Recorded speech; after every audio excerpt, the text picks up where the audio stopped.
There was once a man named Arav. From the outside, he looked like anyone else. He had 2 eyes, 2 hands, a regular job, and a polite smile. But Arav didn't live in the world.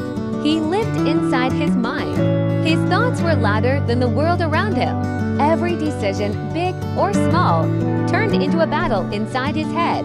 Should I say this? What if they laugh? What if I fail? What if I succeed and still mess it up? He was always thinking, always doubting, always planning and never acting. He was not lazy. He was scared of the unknown, of failure, of people, of rejection. But most of all, he was scared of making the wrong move. One day, Arav received a phone call from a company. He admired a place he had dreamed about for years. Mr. Arav, we liked your resume. Can you come for an interview tomorrow? His heart leapt. He felt alive, excited, hopeful, but only for 5 minutes. Then came the storm. What if I freeze up?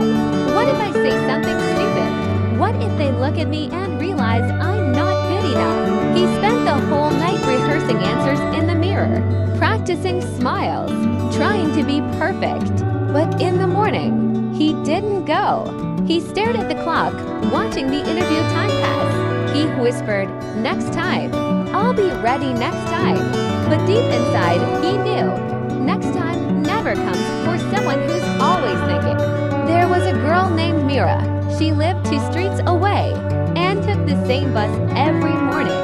She had soft eyes, warm laughter, and she noticed Arav. She would smile at him, sometimes even talk about her day. One day, she looked at him and said, "You seem like someone with a kind heart. Want to grab coffee sometime?" Arav's heart skipped, but inside, panic. Why would she ask me? What if it's a prank? What if I go and say something dumb? What if I get hurt? So he smiled politely and said, "Maybe some other time." Mira smiled back, softer this time, and never asked again. He saw her less and less after that. Eventually, not at all. His best friend, Kabir, had known Arav since school. One evening, Kabir called him. "Bro, I'm planning a road trip. No phones, no stress. Just stars, silence, and old songs. Come with me." Arav wanted to. He missed freedom, missed being spontaneous. But then again, what if something happens? What if I get lost? What if I can't enjoy it? So he laughed and said, "I wish I could, but I have work." Kabir paused, then said, "You're not living, Arav, you're just thinking." He went on the trip. Arav stayed behind. Days passed. Kabir stopped calling. Seasons changed. Festivals came and went. People moved on to new jobs, relationships, adventures. But Arav was stuck in the same place. He had dreams, big ones, but he had built a prison out of his own thoughts. He told himself, "Maybe I'm just not meant for more." But deep inside, he knew it wasn't fate. It was fear. One night, Arav sat alone in his room. The light was dim. The fan spun slowly.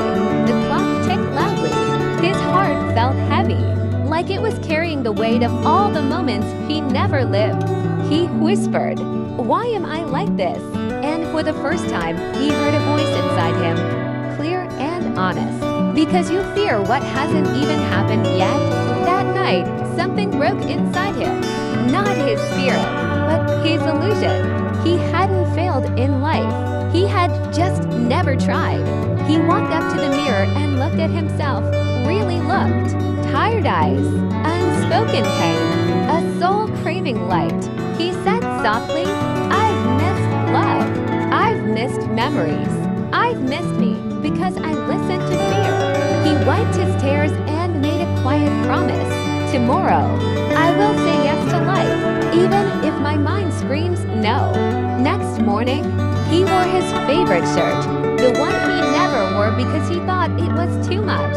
He walked to a nearby cafe, ordered coffee, no phone, no distraction. He sat by the window, watched people walk by, listened to the world. His mind still screamed, "Do something. You look weird." But for the first time, he didn't listen. He just breathed. It was a small step, but small steps are how long journeys begin. A week later, Arav messaged Kabir. Want to catch up? The reply came quickly. Took you long enough. Let's go somewhere. Arav smiled. This time, he said yes. A few days later, he saw Mira again at a bookstore. Their eyes met. She gave a gentle smile. This time, Arav spoke first. Hi Mira, you still up for that coffee? She smiled wider. I thought you'd never ask. There are many Aravs in the world. Maybe at times you are Arav, living more in your head than in your heart, waiting for the right time, waiting to be perfect, waiting for fear to go away. But here's a truth no one tells you. Overthinking doesn't protect you. It steals life from you. Most of the things you fear will never happen. And even if they do, you'll survive. You don't need to control every outcome. You just need to take one step, one honest and perfect step. Because the door to life doesn't open when you knock inside your head. It opens when you walk out of it. Let Arav be a reminder. Don't wait for life to begin. It already has. All that's missing is you. Ever said no when your heart wanted to say yes?